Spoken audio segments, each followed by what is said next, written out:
ನಾಡಿನ ಜೀವನದಿ ಕಾವೇರಿ ತೀರ್ಥೋದ್ಭವಕ್ಕೆ ಸಕಲ ಸಿದ್ಧತೆಯನ್ನು ಕೂಡ ಮಾಡಿಕೊಳ್ಳಲಾಗಿದೆ. ತಲಕಾವೇರಿಯ ಉಗಮ ಸ್ಥಾನದಲ್ಲಿ ಇವತ್ತು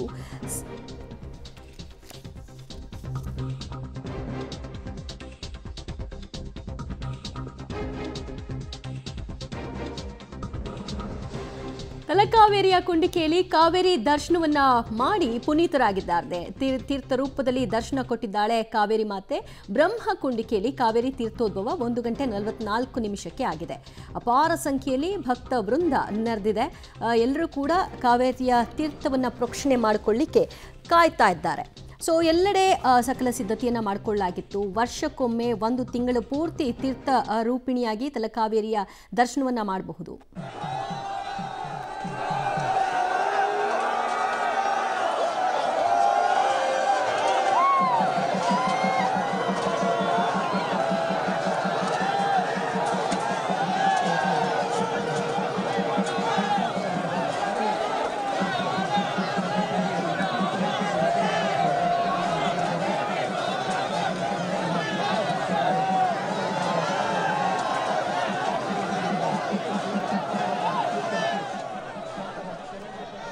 ನೋಡಿ, ಭಕ್ತವೃಂದ ತೀರ್ಥವನ್ನ ತಮ್ಮ ಮೈ ಮೇಲೆ ಪ್ರೋಕ್ಷಣೆ ಮಾಡಿಕೊಳ್ಬೇಕು. ಆ ತೀರ್ಥವನ್ನ ತೆಗೆದುಕೊಂಡು ಹೋಗಿ ಮನೆಯಲ್ಲಿ ಇರಿಸ್ಕೊಳ್ಬೇಕು. ಅದನ್ನು ತೆಗೆದುಕೊಂಡ್ರೆ ಎಲ್ಲವೂ ಕೂಡ ಪಾಪ ನಿವಾರಣೆ ಆಗುತ್ತೆ, ರೋಗ ರುಜಿನಗಳು ನಿವಾರಣೆ ಆಗುತ್ತೆ ಅನ್ನುವಂಥ ಒಂದು ಪ್ರತೀತಿ ಇದೆ.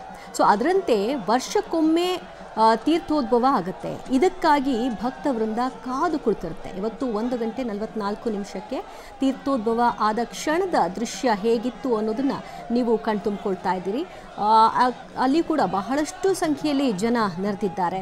ಎಲ್ಲರೂ ಕೂಡ ತೀರ್ಥವನ್ನು ಪ್ರೋಕ್ಷಣೆ ಮಾಡಿಕೊಳ್ಳಿಕ್ಕೆ ನಾ ಮುಂದು ತಾ ಮುಂದು ಅಂತ ಮುಗಿಬೀಳ್ತಾ ಇರುವಂತಹ ಪರಿಯನ್ನು ಕೂಡ ನೀವು ಗಮನಿಸ್ತಾ ಇದ್ದೀರಿ. ಭಾಗಮಂಡಲದ ಶ್ರೀ ಭಗಂಡೇಶ್ವರ ತಲಕಾವೇರಿ ದೇವಾಲಯಗಳಲ್ಲಿ ಸಾಂಪ್ರದಾಯಿಕವಾಗಿ ಏನೆಲ್ಲ ಪೂಜೆ ಪುನಸ್ಕಾರಗಳನ್ನು ನೆರವೇರಿಸಬೇಕಿತ್ತು ಎಲ್ಲವನ್ನು ಕೂಡ ಮಾಡಿದ್ದಾರೆ. ಪವಿತ್ರ ತೀರ್ಥೋದ್ಭವದ ಜಾತ್ರಾ ಮಹೋತ್ಸವ ಸಂಭ್ರಮ ಸಡಗರದಿಂದ ಈಗ ನೆರವೇರ್ತಾ ಇದೆ. 1:44 ಇದನ್ನು ನೋಡ್ತಾ ಇದ್ರು. ಸೊ ಅದರಂತೆ ಕಾವೇರಿ ತೀರ್ಥೋದ್ಭವ ಆಗಿದೆ.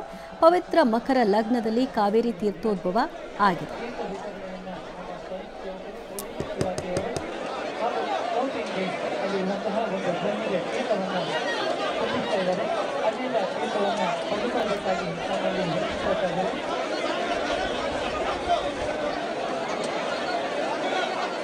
ಪುಷ್ಕರಣಿಯಲ್ಲಿ ನೀರನ್ನು ತೆಗೆದುಕೊಂಡು ಮೈ ಮೇಲೆ ಹಾಕ್ಕೊಳ್ಬೇಕು ಅಂತ ಭಕ್ತ ವೃಂದ ಯಾವ ರೀತಿಯಾಗಿ ಸಜ್ಜಾಗಿದೆ ಅನ್ನೋದನ್ನು ಕೂಡ ನೀವು ನೋಡ್ತಾ ಇದ್ರಿ. ಬಹಳಷ್ಟು ಮಂದಿ ಈಗಾಗಲೇ ಕಾವೇರಿಯಲ್ಲಿ ಮಿಂದೆದ್ದು ಪುನೀತರಾಗಿದ್ದಾರೆ. ಸಕಲ ಪೂಜೆ ಪುನಸ್ಕಾರಗಳೆಲ್ಲವನ್ನು ಕೂಡ ನೆರವೇರಿಸಲಾಗಿದೆ. ವಿಜೃಂಭಣೆಯಿಂದ ಕಾರ್ಯಕ್ರಮಗಳು ಜರುಗ್ತಾ ಇದೆ. ಇಲ್ಲಿ ಕೇವಲ ಮಡಿಕೇರಿ ಭಾಗದ ಜನ ಮಾತ್ರ ಅಲ್ಲ, ಹೊರ ಜಿಲ್ಲೆ ಹೊರ ರಾಜ್ಯಗಳಿಂದಲೂ ಕೂಡ ಜನ ಬರ್ತಾರೆ. ಇದಕ್ಕೆ ಅದರದ್ದೇ ಆದಂತಹ ಒಂದು ಪ್ರತೀತಿ ಇದೆ. ಮೊದಲಿಗೆ ಪೂಜೆ ಪುನಸ್ಕಾರಗಳನ್ನು ನೆರವೇರಿಸಲಾಯಿತು. ಜಿಲ್ಲಾಡಳಿತ ಯಾವ ರೀತಿಯಾಗಿ ವ್ಯವಸ್ಥೆಯನ್ನು ಕಲ್ಪಿಸಿದೆ ಅನ್ನೋದನ್ನು ಕೂಡ ದೃಶ್ಯದಲ್ಲಿ ಗಮನಿಸ್ತಾ ಇದ್ರಿ. ಆ ಒಂದು ಪುಷ್ಕರಣಿಯಿಂದ ನೀರನ್ನು ಮೊದಲಿಗೆ ಅಲ್ಲಿರ್ತಕ್ಕಂಥ ಅರ್ಚಕರು ತಮ್ಮ ಮೈ ಮೇಲೆ ಹಾಕ್ಕೊಳ್ತಾರೆ. ಆ ನಂತರದಲ್ಲಿ ಬಂದಿರತಕ್ಕಂಥ ಭಕ್ತಾದಿಗಳಿಗೆ ಎರಚುವಂತಹ ಕೆಲಸವನ್ನು ಮಾಡಲಾಗುತ್ತೆ. 1:44 ಮಕರ ಲಗ್ನದಲ್ಲಿ ಕಾವೇರಿ ತೀರ್ಥರೂಪಿಣಿಯಾಗಿ ದರ್ಶನವನ್ನು ನೀಡ್ತಾಳೆ ಅನ್ನುವಂತಹ ಒಂದು ವಾಡಿಕೆ ಇದೆ. ಅದರಂತೆ ಕಾರ್ಯಕ್ರಮಗಳು ನೆರವೇರ್ತಾ ಇರೋದನ್ನು ನೋಡ್ತಾ ಇದ್ರಿ. ಹೆಚ್ಚಿನ ಸಂಖ್ಯೆಯಲ್ಲೇ ಇವತ್ತಿನ ದಿನ ಭಕ್ತರು ಬಂದಿರೋದ್ರಿಂದಾಗಿ ಸಹಜವಾಗಿ ಅಲ್ಲೊಂದು ಸಂಭ್ರಮ ಸಡಗರ ಮೇಳೈಸಿದೆ. ಇನ್ನೂ ಕೂಡ ಈ 1 ತಿಂಗಳ ಕಾಲ ಜನ ಬರಬಹುದು, ಆ ತೀರ್ಥವನ್ನು ಪ್ರೋಕ್ಷಣೆ ಮಾಡಿಕೊಳ್ಬಹುದು, ತಮ್ಮ ಇಷ್ಟಾರ್ಥಗಳನ್ನು ಈಡೇರಿಸ್ಕೊಳ್ಬಹುದು ಅನ್ನುವಂತಹ ಒಂದು ಐತಿಹ್ಯ. ಅದರಂತೆ ಮೊದಲ ದಿನವೇ ಬರಬೇಕು ಅನ್ನುವಂತಹ ಬಯಕೆ ಇರುತ್ತೆ. ಮೊದಲ ದಿನ ಬಹಳ ಶ್ರೇಷ್ಠ ಅಂತ. ಹಾಗಾಗಿ ಹೆಚ್ಚಿನ ಸಂಖ್ಯೆಯಲ್ಲಿ ಇವತ್ತು ಬಂದಿದ್ದಾರೆ. ಅದರಲ್ಲೂ ಕೂಡ ಶುಕ್ರವಾರವಾಗಿದ್ದರಿಂದಾಗಿ ಸಹಜವಾಗಿ ಇದನ್ನೆಲ್ಲ ನಂಬುವಂತಹ ಭಕ್ತರ ಸಂಖ್ಯೆ ಹೆಚ್ಚೇ ಇರೋದ್ರಿಂದಾಗಿ ಹೇಗೆ ಅಲ್ಲಿ ಜನ ತುಂಬಿ ತುಳುಕ್ತಾ ಇದೆ ಅನ್ನೋದನ್ನು ಗಮನಿಸ್ತಾ ಇದ್ದೀವಿ. ಮೊದಲಿಗೆ ಭಾಗಮಂಡಲ ದೇವಾಲಯದಲ್ಲಿ ಪೂಜೆಯನ್ನು ನೆರವೇರಿಸಲಾಯಿತು.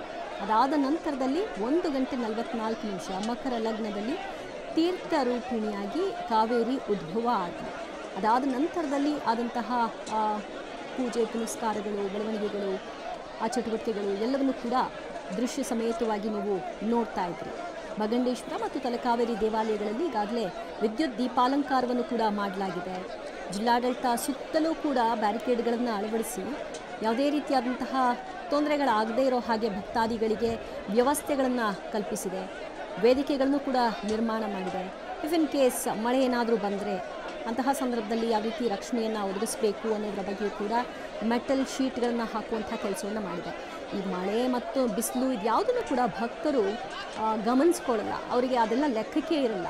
ಒಟ್ಟಿನಲ್ಲಿ ತಾವು ಬಂದಿದ್ದೀವಿ, ಆ ತೀರ್ಥವನ್ನು ಮೈಮೇಲೆ ಹಾಕ್ಕೊಂಡಿದ್ದೀವಿ, ದೇವರ ಕೃಪೆಗೆ ಪಾತ್ರರಾಗಿದ್ದೀವಿ, ಇಷ್ಟೇ ಭಕ್ತರು ಸಹಜವಾಗಿ ನೋಡಿದ್ರು. ಅದು ಕೂಡ ಜಿಲ್ಲಾಡಳಿತ ತನ್ನ ಕೆಲಸಗಳನ್ನು ಏನು ಮಾಡಬೇಕು ಅದೆಲ್ಲವನ್ನು ಕೂಡ ಮಾಡಿಕೊಂಡಿದೆ. ಸಹಜವಾಗಿ ಒಂದಷ್ಟು ನೂಕುನುಗ್ಗಲು ಹಾಗೇ ಆಗುತ್ತೆ. ಇಷ್ಟು ದೊಡ್ಡ ಸಂಖ್ಯೆಯಲ್ಲಿ ಜನ ಬಂದಂತಹ ಸಂದರ್ಭದಲ್ಲಿ ಜನನೇ ಅರ್ಥ ಮಾಡ್ಕೊಳ್ಬೇಕಷ್ಟೇ. ನಾವು ಏನೇ ಮಾಡಿದ್ರೂ ನಮ್ಮಗಳಿಗೆ ತೊಂದರೆ ಆಗೋದು ಅನ್ನೋದನ್ನು ಅರ್ಥ ಮಾಡ್ಕೊಂಡಾಗ ಯಾರೂ ಕೂಡ ಇದಕ್ಕೆ ಹೊಣೆಗಾರರಾಗಲ್ಲ. ಜನರೇ ಅವರವರೇ ಅರ್ಥಕೊಂಡು ಮುಂದೆ ಹೋಗಬೇಕಾಗತ್ತೆ. ಬಟ್ ಎಲ್ರಿಗೂ ನಾವು ಫಸ್ಟ್ ಹೋಗ್ಬಿಡ್ಬೇಕು, ನಮಗೆ ಮೊದಲಾಗ್ಬಿಡ್ಬೇಕು ಅನ್ನುವಂತಹ ಆತುರ ಬಯಕೆ ಇದ್ದೇ ಇರುತ್ತೆ. ಅದರಂತೆ ಒಂದಷ್ಟು ನೂಕುನುಗ್ಗಲು ದೊಡ್ಡ ಪ್ರಮಾಣದ ಸಮಸ್ಯೆ ಅಂತೇನಲ್ಲ, ಅದಾದಂತಹ ದೃಶ್ಯವೂ ಕೂಡ ಗಮನ ಸೆಳೆದಿದೆ.